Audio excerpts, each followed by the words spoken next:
We're gonna watch this because I want to see it being broken down by this man Jamari. So Druski has been an up-and-coming star for around the last 4 years. He was ushered into the internet game around the same time as his good friend Jack Harlow, and it was like as Jack was rising up the ranks of music, Druski was rising up the ranks of comedy. During that time, he has become the most infamous skit comedian online, and this has obviously afforded him many opportunities, including his own show, countless sponsorships and commercials, features in movies, stake in Happy Dad alcoholic beverages, a feature on 2K, a comedy tour, and frequent collaborations with the biggest streamers and comedians in the world. It is crazy how far Druski has come from only doing skits. Druski's not the only one, because Viners back then also went super far from doing skits. Like King Batch was on like shows and movies and stuff.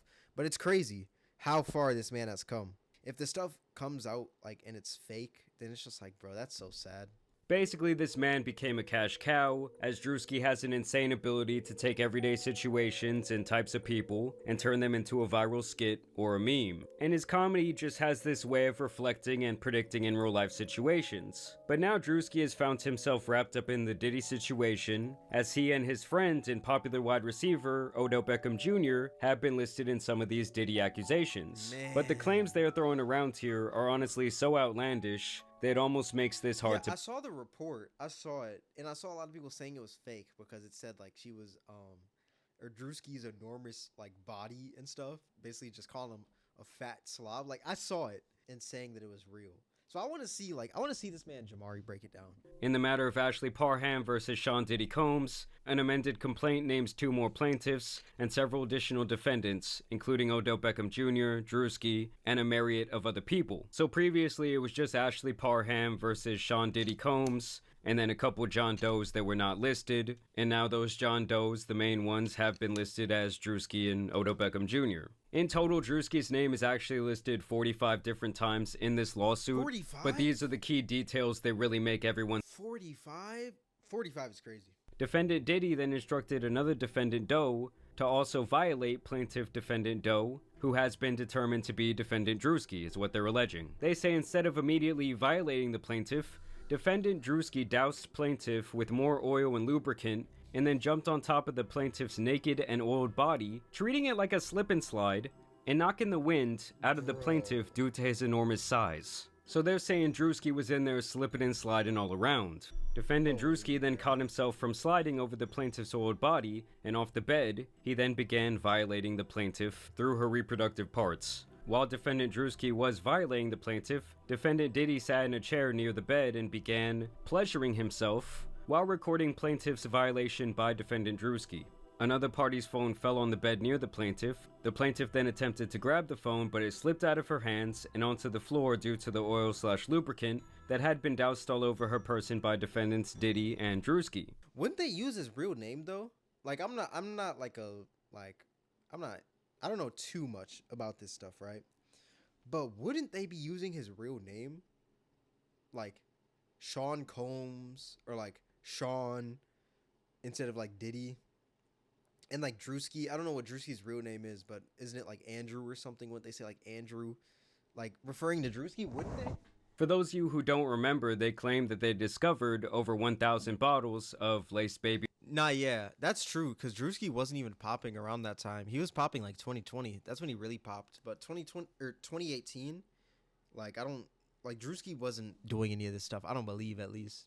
And they seized cases and cases of the kinds of personal lubricant and baby oil that Combs' staff allegedly used to stock hotel rooms for the freak-offs. More than 1,000 bottles altogether. Defendant Diddy began laughing at plaintiff's attempt to grab the phone. Throughout this violent gang violation, defendant Diddy made constant belittling remarks to plaintiff, including that he owned her now. When defendant Druski was finished violating the plaintiff, defendant KK entered the room to examine the condition of the plaintiff, who was barely able to move or control her bodily functions. And they say this is when they attached her to an IV and pretty much brought her back to life, made sure she wasn't gonna die. And that was apparently when Diddy, Shane, who is apparently the man who introduced Diddy to this person, KK, Odell, and Druski then exited the residence to the backyard where they smoked marijuana and cigarettes. And so obviously this all had the internet going absolutely wild. Of course, people immediately started resurfacing old clips of Diddy hanging out with Druski. Don't mind if I Nah, do. yeah, this is bad.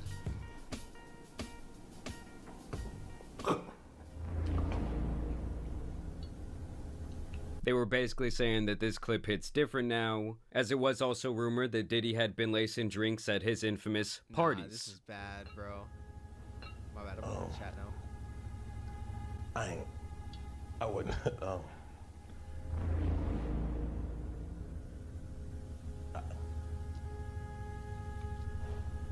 Shot.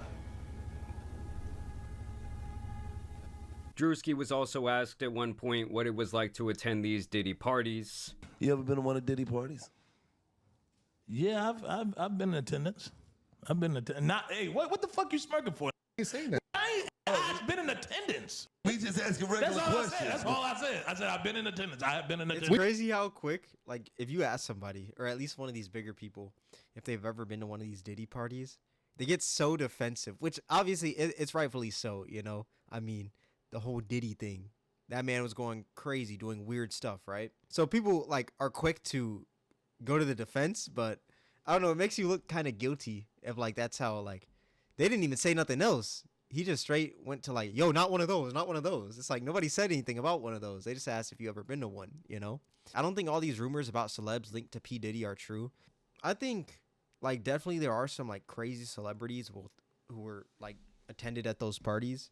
And, like, there's video footage, apparently, of, like, some celebrities. Like, I think Druski had his whole house, like, always recording and stuff like that. So he could have that on others, but I don't know. We got to see, like, they got to drop the whole list and everything. They also got to drop this Epstein list, bro. Like, they've been holding it off. Didn't they say they're dropping it in, like, 2 parts? Like, why do you need to drop it in 2 parts? Just drop the whole, like, drop it and just let people, like, see it, you know?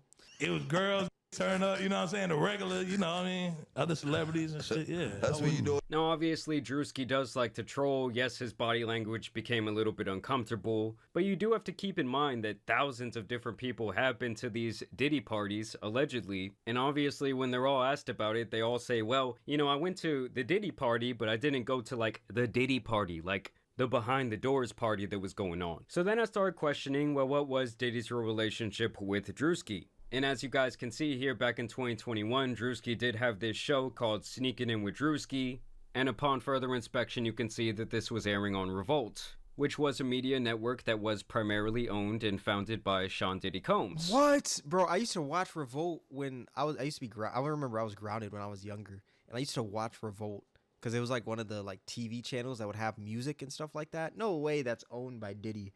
That's insane. And although he no longer owns any shares in the company, back in 2021, he was still running that shit, and he presumably gave that opportunity to his boy Druski. I also thought that this little tidbit was interesting because Odell Beckham Jr. and Druski have been friends for quite a few years now. Baltimore Ravens wide receiver Odell Beckham Jr. struck up a friendship with Druski upon finding his videos and invited the comedian to stay at his home during the COVID-19 pandemic. That's and gotta be crazy, bro. Like, you're making skits one day, and Odell Beckham, an NFL player, is like, yo, why don't you come live with me? It's like, dang, bro. Obviously, the pandemic was back in early 2020, and that's where these dates really start not matching up because the defendant is saying that this happened on March 23rd, 2018, way before Druski was even remotely famous or known online, where the defendant says that this guy Shane invited the plaintiff over to his home to assist him with his cancer medications because he stated he was weak and unable to open his medications. She says upon her arrival that this guy Shane wanted to give her a ride in his new car, and she says this is when this guy Shane pretty much set her up for the violation that allegedly involved Diddy, Druski, and OBJ. Now, much like with Jay-Z with his recent Diddy accusations, Druski would respond swiftly to this filing, where he says the allegation is a fabricated lie. I wasn't a public figure in 2018. I was broke and living with my mom without any connections to the entertainment industry at the time of this allegation, so the inclusion of my name is truly outlandish. My heart breaks for actual victims of abuse, but I'm fully confident that the evidence will expose this falsehood and the individuals who are maliciously trying to game the legal system to peddle false narratives.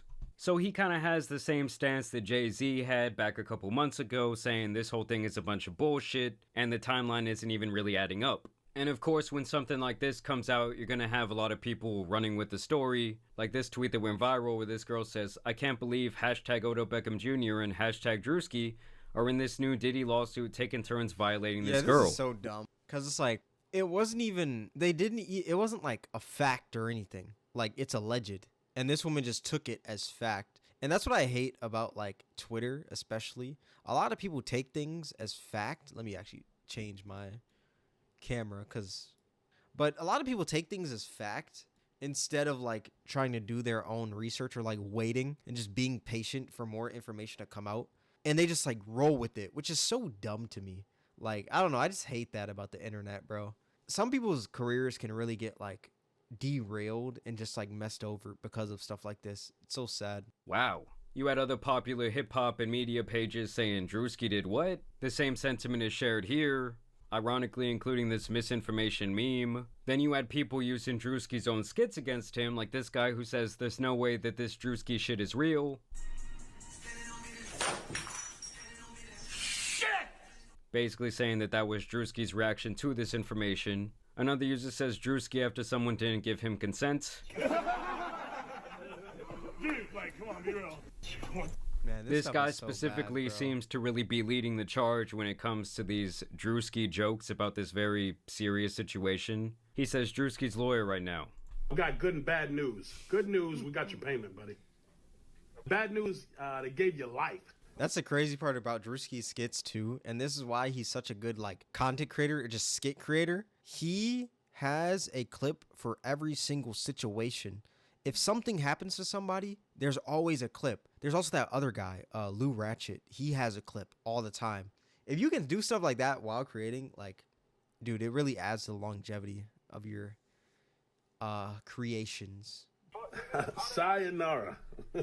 So yeah, it's just Why crazy they to trying to see take this guy's Druski own down? skits I don't and know, various man. statements being used against him at this point, even if it is a joke. These are the type of things that people try to get off online, and they do end up going viral. And it's really all just for a couple little Twitter shekels and a little bit of clout. Like, it's not worth making this type of weird, shitty joke, whether you believe he's guilty for some reason or not. Because honestly, I think it's a whole bunch of nonsense. And it leads Dude, to other it's so people dumb. making more serious statements like this. Okay, so now that Druski was named in the Diddy lawsuit for a gang violation, this creepy skit he made in 2022 about guys getting girls drunk to have sex with them is aging so horribly. And it's like, does the person that posted this not understand that the entire point of this skit was to pretty much dog out guys that act like this? Like, the whole point of the skit... That's what I hate. So many people are just dumb online, bro. Like, it pisses me off when somebody is this dumb online, bro. Like, there needs to be some sort of test that you have to take to get online, bro. But then if that happened, then there probably wouldn't be that many funny people online.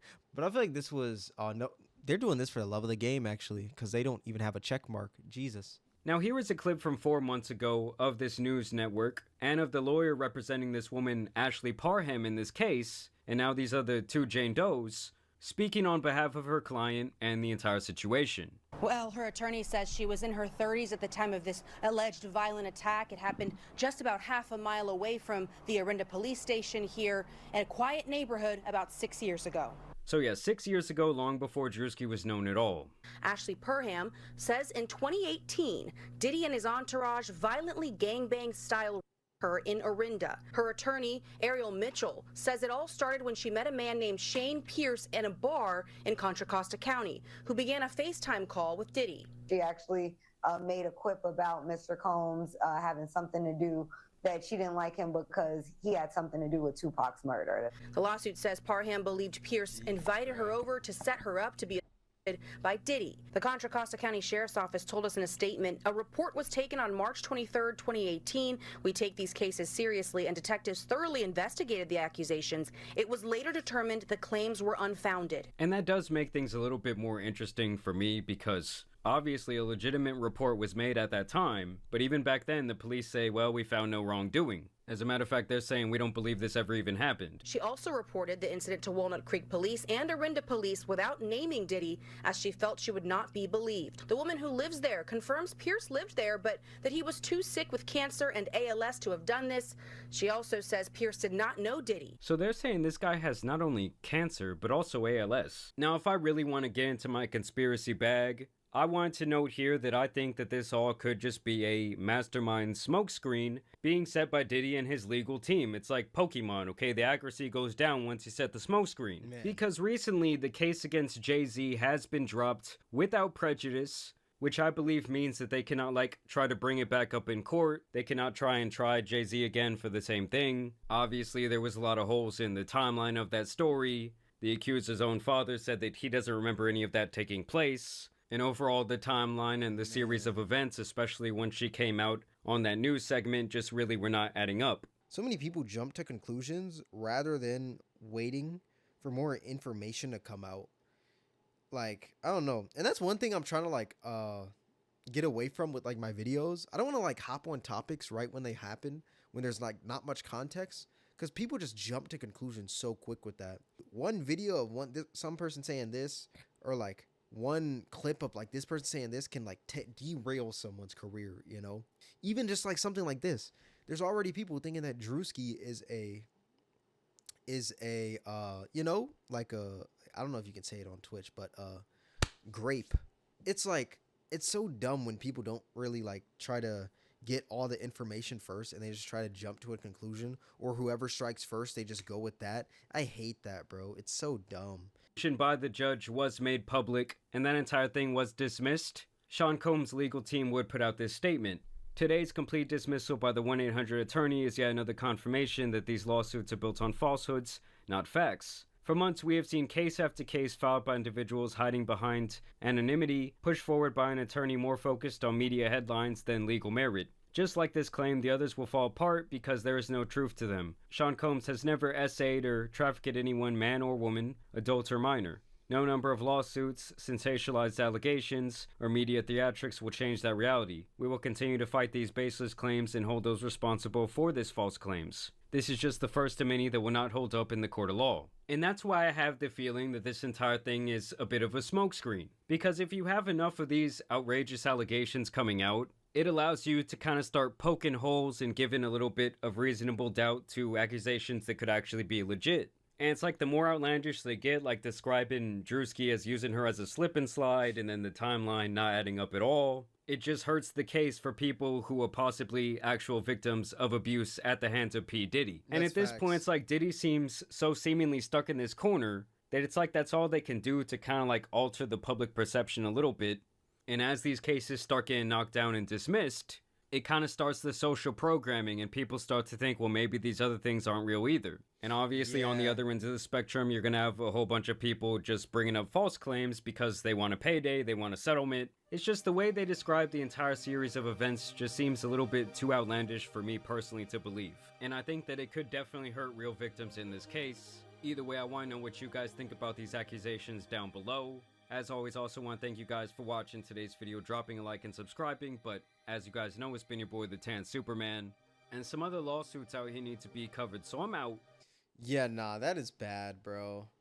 It sucks because there are actually people out there that are genuinely got affected from this Diddy stuff, right? But some people are just out there lying, you know? And it's just, I don't know, bro. I feel it's just so bad. And the fact that Druski, people are gonna, in quotes, cancel Druski right now is even worse. They're gonna be oh, Druski did this, you know? And they're just always gonna hold that to him. And even if it came out that this was a complete lie, there's still gonna be people out there on the Druski hate train saying, oh, he did this when he clearly didn't, you know? So yeah, it is so bad, bro.